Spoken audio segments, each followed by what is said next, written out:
Terus, tapi Beb, ya Ustadz, nah ini orang pada nanya Allah di mana terus gimana ini? Kalau mau jawab gimana nih? Allah di mana? Allah di mana? Orang pada nanya ini Ustadz. Terus jawabannya gimana? Kan tetap harus dijawab. Kelihatannya ini para kiai sama habaib mungkin bodoh kali ya, jadi nggak bisa jawab. Maka pakai ngomong, udah jangan mikir Allah, jangan mikir Allah. Itu bukan jawaban Ustadz ini. Para habaib dan para kiai itu ngati-hati gitu loh. Biar orang tuh nggak diajak berpikir tentang Allah, karena nggak ada manfaatnya, ada hancur nanti. Berpikir aja tentang dirimu itu manfaat, itu manfaat. Tapi kalau ditanya Allah di mana, ya kalau ditanya Allah di mana dan harus dijawab, ya ayo dijawab. Ayo dijawab. Lah kira-kira yang punya kapasitas jawab Allah di mana siapa? Saya mau nanya, Bapak jenengan di mana? Yang bisa jawab yang jenengan tuh. Ayahmu di mana? Yang bisa jawab siapa? Ya anaknya atau keluarganya, betul kan?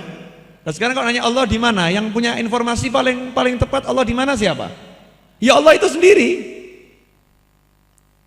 Betul kan? Yang bisa jawab ya Allah itu sendiri. Ya, kira-kira Allah udah jawab belum Allah di mana? Masa Tuhan nggak menunjukkan keberadaannya? Ya masa Tuhan nggak jelas? Masa Tuhan nggak cetha? Ya nggak mungkin. Pasti Allah jelas, pasti Allah cetha welo. Jadi, nah, terus jawabannya apa? Ayo, pada bingung semua. Nah, di mana-mana apanya? Nah, nanti bilang Allah di mana-mana artinya zatnya ya musyrik lagi gitu kan? Berarti Allah berdiam di suatu tempat. Allah di mana-mana apa? Ilmunya Allah di mana-mana. Dimanapun kita berada, Allah tahu kita. Rahmatnya Allah di mana-mana. Dimanapun Allah kita berada, rahmat Allah ada di situ. Ampunan Allah bisa ada di mana-mana. Tapi kalau ada orang nanya di mana Allah, ya kita cek dulu tuh Al-Qur'annya, cek dulu hadisnya. Ada enggak petunjuk di sana? Wong namanya juga Ahlus Sunnah wal Jamaah. Kembali kepada Al-Qur'an dan Sunnah tapi lewat jamaah gitu, lewat jamaah. Jamaah siapa? Jamaah para aulia wassolihin. Kumpulan para ulama, kumpulan orang-orang yang soleh. Nanya kepada mereka semua. Nah emangnya sudah ada topik? Jenengan ngajinya enggak hatam berarti. Barusan tadi ini khataman masih kurang dikit ya. Ya, tapi udah lewat kok. Mau dijawab? Ya, setelah yang berikut ini. Ibu-ibu monggo diunjuk. Sudah habis.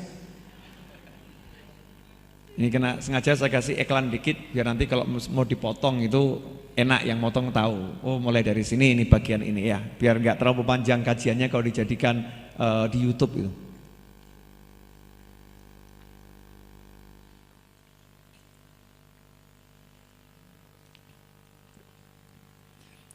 Kira-kira ya, sahabat pernah enggak ya nanya Allah di mana?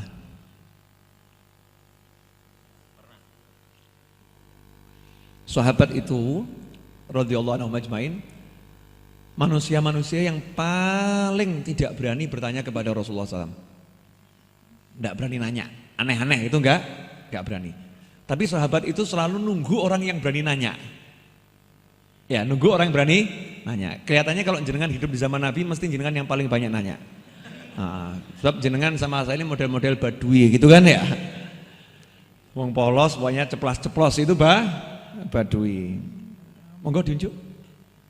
Ini kopinya enak nih, alhamdulillah. Oh, ya itu ciri-ciri enak begitu langsung habis.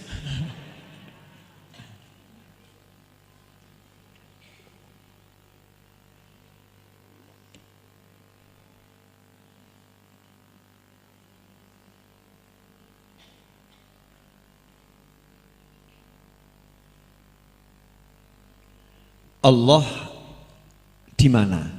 Di mana Allah? Suatu hari ini nanti cek kitab tafsir. Cek kitab tafsir mau Qurtubi, mau Ibnu Katsir, mau Baghawi, kitab tafsir manapun dicek. Ya, dicek kitab tafsir.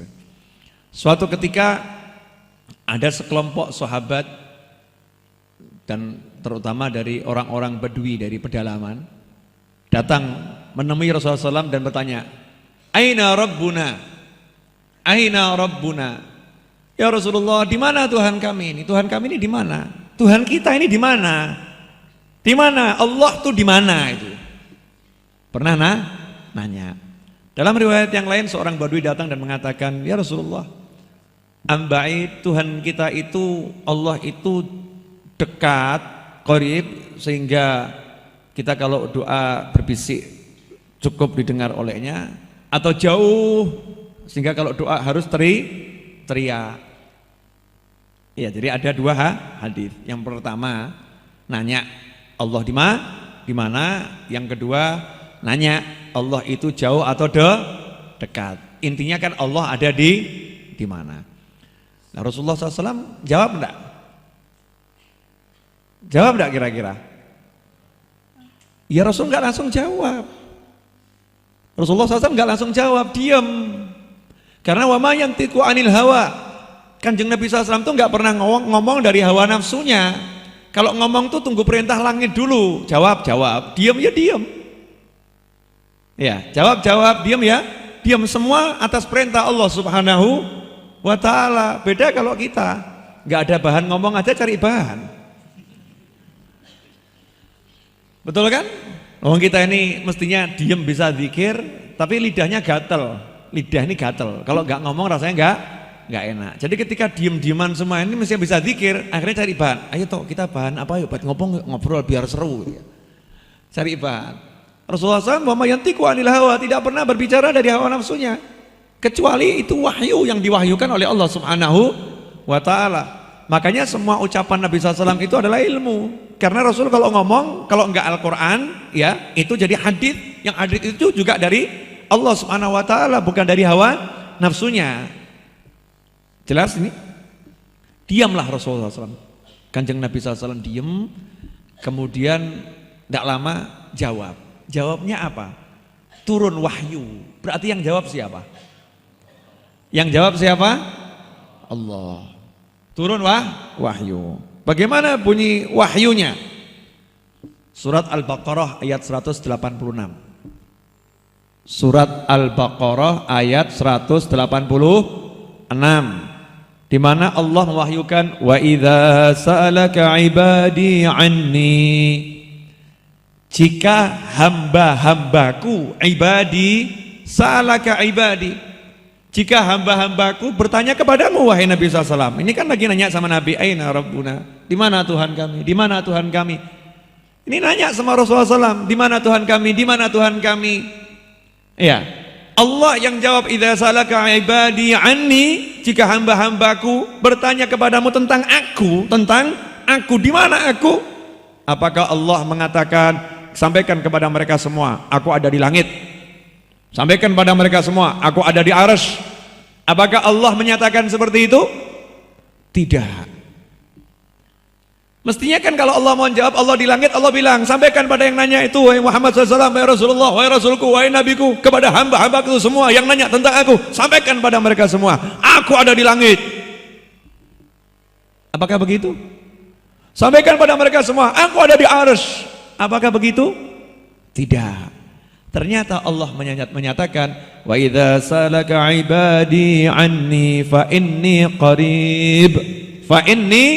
qarib, sungguh aku itu maha dekat.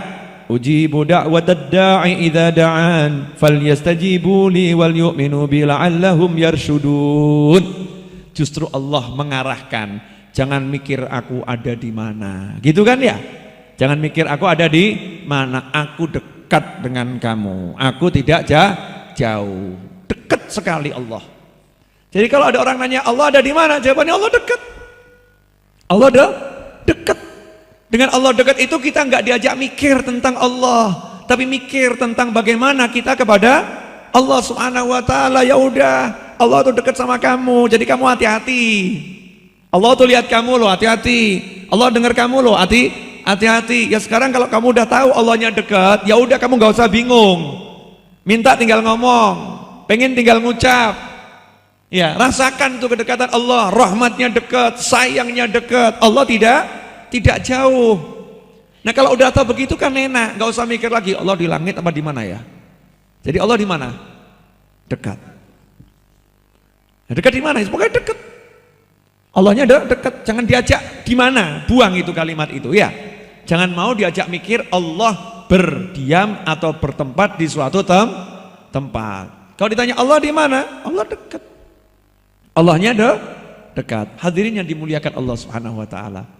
Jadi selesai sudah pertanyaan, di mana Allah? Dijawab sama Allah, wa idza salaka ibadi anni fa inni qarib. Aku dekat. Itu jawaban dari Allah. Jangan ngeyel. Jelas? Jadi Allah jawabnya apa? Aku dekat. Jangan ngeyel. Jangan bilang Allah di arsy, Allah di langit. Ya. Bahkan mengatakan Allah tuh nggak ada di mana-mana. Allah tuh di langit. Loh, aneh kan ya? Ini bener loh ini. Jangan kalau lihat televisi ada loh yang begitu ngomongnya. Mau saya lihat sendiri kok. Jangan ngomong tuh ya sama anak-anak TK, SD itu suka tuh kita ngomong sama anak-anak TK, anak-anak Allah itu ada di mana-mana. Jangan begitu, salah. Bilang sama mereka semua, Allah tuh nggak ada di mana-mana, Allah adanya di langit. Ngawurmu tuh ya. Dengan kalimat ini, dengan membandingkan Allah tidak ada di mana-mana, Allah ada di langit, berarti secara tidak langsung menyatakan Allah berdiam di suatu tempat. Kan begitu. Tapi dengan mengatakan Allah itu ada di mana-mana, artinya Allah dekat sama kamu dimanapun kamu berada. Bukan fisiknya Allah, bukan zatnya Allah, tapi pengawasannya Allah, kekuasaannya Allah, rahmatnya Allah, sayangnya Allah. Itu sangat dekat dengan kamu. Nggak ada jarak antara kamu dengan Allah. Allah nggak ada pengawalnya, Allah nggak ada penjaga pintunya, Allah nggak ada jam besuknya. Mau ketemu Allah jam berapa ya? Kantornya buka jam berapa? Nggak ada jam kantor buat Allah. Dekat sekali. Kira-kira dekatnya seberapa? Lebih dekat hablil warid. Dari urat nadimu Allah lebih dekat lagi. Urat nadi itu nyawa. Nyawa kita dengan kita itu kan lengket. Nyawa kita dengan kita lengket. Allah lebih dekat daripada nyawamu gitu. Sama ruh kita lebih dekat Allah Subhanahu wa taala. Kamu dengan dirimu masih ada batas. Kita dengan diri kita masih ada jarak. Banyak orang yang nggak mengenal dirinya sendiri loh. Antara kita dengan diri kita masih ada jarak. Antara kita dengan Allah nggak ada jaraknya. Buktinya begitu kita sebut Allah langsung nyambung. Nggak ada jarak. Nyebut Allah langsung nyambung. Nggak ada jarak karena Maha Suci Allah dari diberi jarak. Maha Suci Allah dari dibatasi oleh waktu. Makanya Rasul berpesan SAW, jangan pernah berpikir tentang Allah, berpikirlah tentang ciptaan Allah Subhanahu wa ta'ala.